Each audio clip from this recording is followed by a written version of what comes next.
नाबार्ड के मुख्य महाप्रबंधक दिनेश रैना ने बताया कि गांव बढ़े तो देश बढ़े के विचार के चलते नाबार्ड द्वारा राज्य में कृषि और ग्रामीण क्षेत्र के विकास के साथ ही आदिवासी विकास, जलवायु परिवर्तन, वाटरशेड विकास, नवीन कृषि क्षेत्र और स्वयं सहायता समूह जैसे क्षेत्रों को प्राथमिकता दी जा रही है।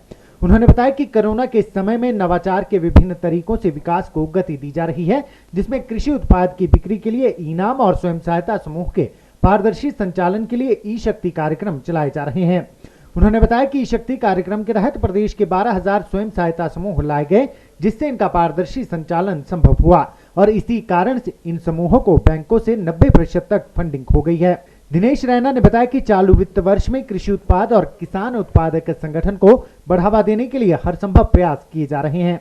हमने ग्रांट्स भी बहुत सारे बांटे हैं। हमारी ग्रांट डिसबर्समेंट जो है वो पिछले साल के कंपैरिजन में 88% ज़्यादा हुई है। हमने बैंकों को ऋण भी उपलब्ध कराया है, जो पिछले साल के कंपैरिजन में लगभग 53% अधिक हुआ है।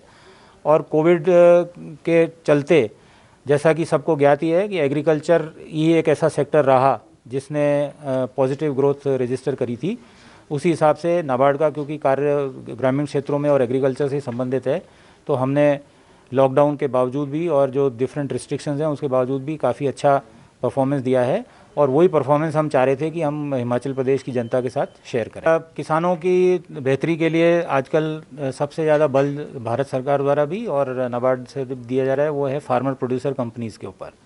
हमारा प्रयास है कि किसानों को एक कंपनी के फॉर्म में ऑर्गेनाइज़ करें, ताकि छोटे किसान जो बार्गेनिंग पावर नहीं रखते हैं, अपना जब उनका प्रोड्यूस बेचने का समय आता है या जब इनपुट खरीदते हैं तो रिटेल में ख़रीदते हैं, तो अगर सब इकट्ठे होके बल्क में सामान खरीदेंगे तो उनकी कॉस्ट कम होगी, और अगर मिल के अपना सामान बेचेंगे तो वो बार्गेनिंग करके बेहतर प्राइस ले पाएंगे। तो एफपीओ एक ऐसा एरिया है जिस पे हम बहुत ही ज़्यादा फोकस कर रहे हैं और आने वाले वर्ष में भी एफपीओ के ऊपर ही फोकस रहेगा। देखिए, ई शक्ति कार्यक्रम हम पिछले 3-4 साल से चला रहे हैं फेजेज़ के अंदर, और ई शक्ति कार्यक्रम में जो स्वयं सहायता समूह अपना पैसे का लेन देन करते हैं बैठकों में और जो हिसाब किताब मेंटेन करते हैं, उसको हमने डिजिटाइज़ किया है। डिजिटाइज़ करने के बाद वो जो पोर्टल है उसको एक्सेस हमने बैंकों के ब्रांच मैनेजर्स को भी दिया है। 12,000 ग्रुप हमने डिजिटाइज़ कर दिए हैं और उसमें से 90% को बैंकों ने लोन दे दिया। जबकि अगर आप स्टेट में वैसे देखेंगे तो 50,000 ग्रुप हैं और ओनली 50% लोगों को बैंकों से ऋण मिला है। इसी तरह हम जैसे फार्मर प्रोड्यूसर ऑर्गेनाइजेशन, जैसा मैंने आपसे शेयर किया, हम चाहते हैं कि वो लोग इकट्ठे होकर काम करें।